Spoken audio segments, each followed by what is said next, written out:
Yes, that guy way back there. He's got a weapon. Here we go, right here. Yes, you, sir. You with the close cropped. Yes, pointing to yourself. At the end of the day, what do you hope people remember you the most for? Well, that's a good question. I think strong cheekbones,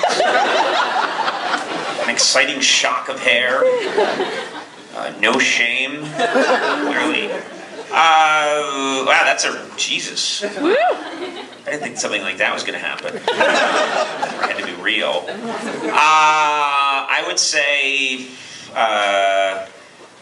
I would risk being honest for a second, which I never like to do, but I would say whatever I had, I did the best with it, and I tried to be nice to people.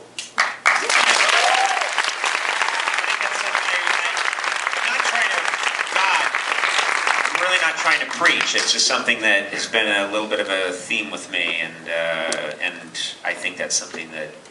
And my favorite thing in this business is if they took everything else away from me, my favorite thing is when young people come up to me, wherever I am, and say, you did something in 1995 or 1999 or 2001 or 2008, I saw you do this thing and it really made me laugh, thank you. That, if I'm penniless, homeless, naked, living in a bush, which actually sounds erotic to me, that means everything to me. So, and I think that's a good motivation. I think we live in a culture where people are very obsessed with, getting stuff and having stuff, and I really do sincerely think that affecting people in some way and making them feel good is everything. I would rather have that than anything else in the world.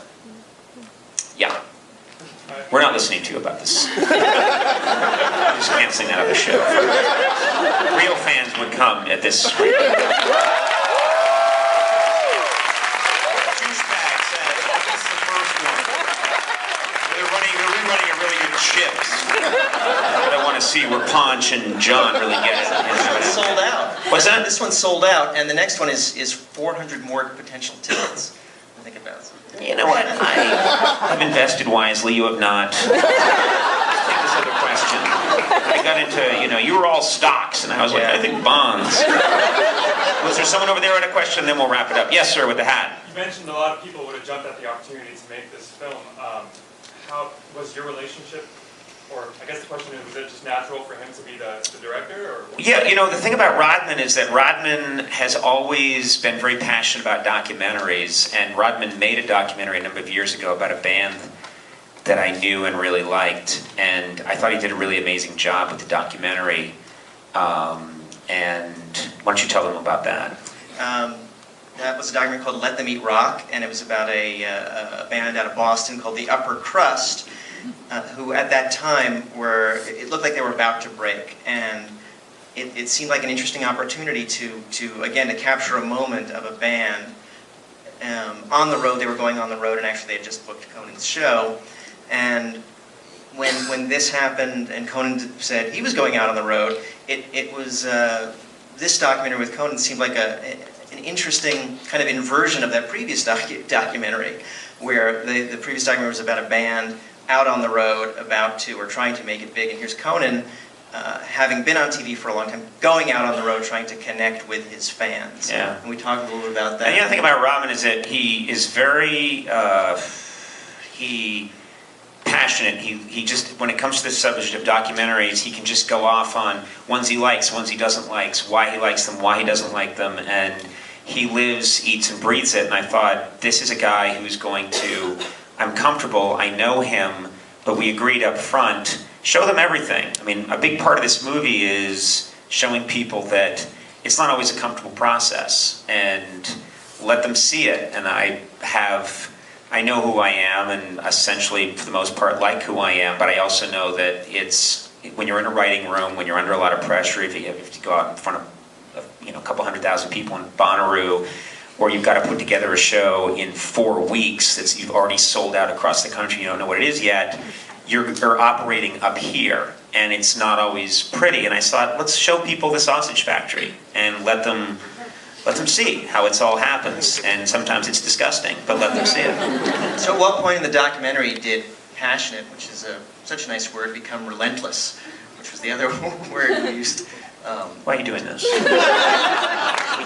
We're doing so well. We're almost done. So what we? Oh, relentless. Yes. Yeah. I mean, passion. Well, you know me a long time. I like things to be perfect, and they aren't. Inherently, they're not. And I keep trying and trying and trying and trying, and they're not. And I'll go to I'll keep trying till I die, and I'll just wreak havoc wherever I go, and I'll leave a trail of tears. Yes. Yes. It's his fault. He brought it down. I thought I was doing great. Pardon me? I love seeing you play the guitar. Will you play the guitar on the TV show? You know what, the thing is, if there's a real reason to do it, yes, but it's a delicate balance because you don't want to be the comedian who's like, check me out. And I'm very careful about that. You know, like, it can go to cheesy so fast as a performer, where you're there and I'm the host and everything, and then you're like, hey everybody, let's take a little break. Camptown Races, sing this song, check out this move. And then, so I'm very careful about it. I do love it, but I think this was a great arena for it. And, when you're doing one of these shows, to interrupt Harrison Ford and say, that's great, Harrison. That was amazing, but let me strap on this Telecaster and rock out. There's got to be a good context for it.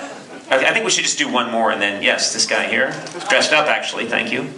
Much more than anyone else did. Now they hate you. Something that surprised you that you saw about yourself, that you were like, I didn't realize I was this way, or that I didn't know? I'm aware that I have a nervous leg, but I was shocked that this is like a hummingbird all the time, and that's probably why I can't gain weight. I think I burn 1,200 calories an hour.